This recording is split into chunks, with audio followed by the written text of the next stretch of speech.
آج کل اگر ہم بہت ینگسٹرز میں دیکھیں یا ٹین ایج کے بچوں بچیوں میں دیکھیں تو ان کو نیند کے بڑے مسئلے مسائل ہیں, سلیپنگ ڈس آرڈرز فیس کرنے پڑ رہے ہیں, ساری رات جو ہے وہ نیند نہیں آتی, اور انسومنیا کا مسئلہ بھی جو ہے وہ انہیں فیس کرنا پڑتا ہے. تو کھانا اس کی ایک وجہ ہو سکتی ہے کہ ان کی ڈائٹ اچھی نہیں ہے.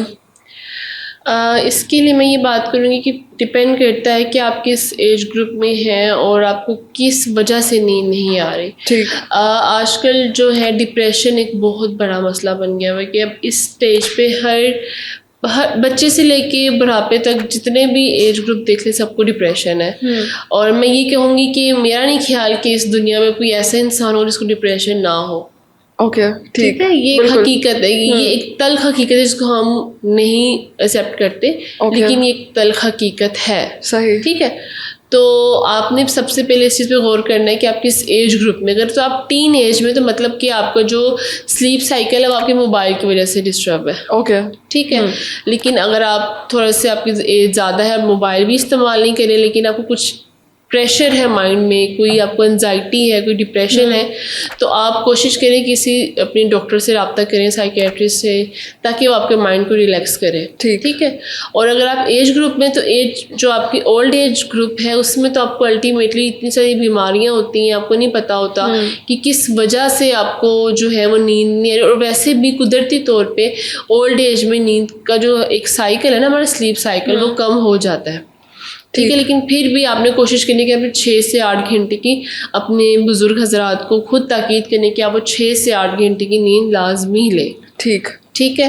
تو بس ایک چھوٹی سی ریمیڈی شیئر کروں گی جس میں میرا بہت بڑا کمال نہیں ہے, کیونکہ اس میں کوئی ہر ڈاکٹر کی ڈومین ہے نا, تو وہ ڈاکٹر ٹو ڈاکٹر ہم اس چیز کو, میں اس چیز کو پریفر کرتی ہوں جس کا جو کام ہے وہ کرے. لیکن اگر آپ کو اتنا کوئی زیادہ مسئلہ نہیں ہے تو آپ گھر میں ریمیڈی کا استعمال کر لیں, تو ان شاء اللہ آپ کو اس کو فرق پڑ جائے گا.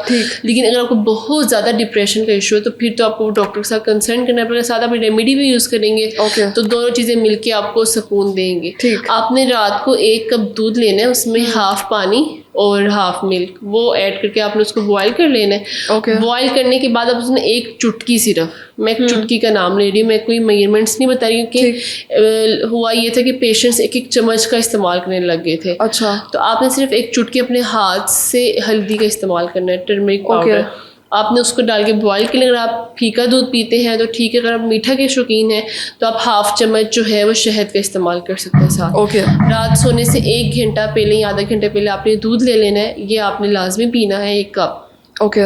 اس کے بعد آپ نے اولیو آئل سے اپنے پاؤں کی جو تلوے ہیں اس کی مساج کرنی ہے. اپنے فیٹس کی بالکل ساری مساج کر لیں, بالکل خود کر لیں ہلکی ہلکی آئل سے, ہلکا سا مساج. اس سے آپ کو پرسکون جو ہے وہ نیند آنا انشاءاللہ اسٹارٹ ہو جائے گی. ٹھیک. اچھا, کچھ لوگ پریفر کرتے ہیں کہ وہ روغن بادام ہیں یا جس طرح سے اولیو آئل ہے اسے اپنے سر کی بھی مالش کریں یا مساج کریں تو اس سے بھی نیند بہتر ہوتی ہے. ہوتی ہے, یہ چیزیں بھی ریمیڈی افیکٹو ہیں, لیکن جو میں نے ریمیڈی یوز کروائی ہے وہ میں نے آپ کو بتا دی ہے, اور اس سے بہت جلدی, یہ انسومنیا کے لیے بتا رہی ہوں نا, وہ تو ویسے آپ کو ویسے سکون جو ہیڈ ایک جو ہو رہا ہو اس کے لیے آپ کے لیے بہت اچھی چیز ہے, وہ اس کے ساتھ اس کا کوئی تعلق نہیں ہے. ٹھیک ہے. اچھا, رات کا کھانا اگر ہم دیکھیں, ہمارے یہاں پہ روٹین ہے کہ اکثر لوگ بہت لیٹ کھانا کھا رہے ہوتے ہیں, تو کیا اس کی وجہ سے بھی سلیپ سائیکل جو ہے وہ ڈسٹرب ہو سکتا ہے؟ ہو سکتا ہے, لازمی ہو سکتا ہے, کیونکہ رات آپ کو تقریباً 8 سے 9 بجے تک کھانا کھا لینا چاہیے, اس سے لیٹ نہیں کرنا چاہیے. اوکے. مطلب سونے سے آپ کتنے گھنٹے پہلے کھانا کھائیں تو وہ بہتر رہے گا؟ آپ 8 سے 9 تک اپنی ونڈو کلوز کر دیں, اور تقریباً 2 گھنٹے پہلے آپ نے کھانا کھا لینا چاہیے. لائک سونے سے 2 گھنٹے پہلے کھانا کھا لینا چاہیے آپ کو. جی. ٹھیک ہے. اوکے, بہت شکریہ.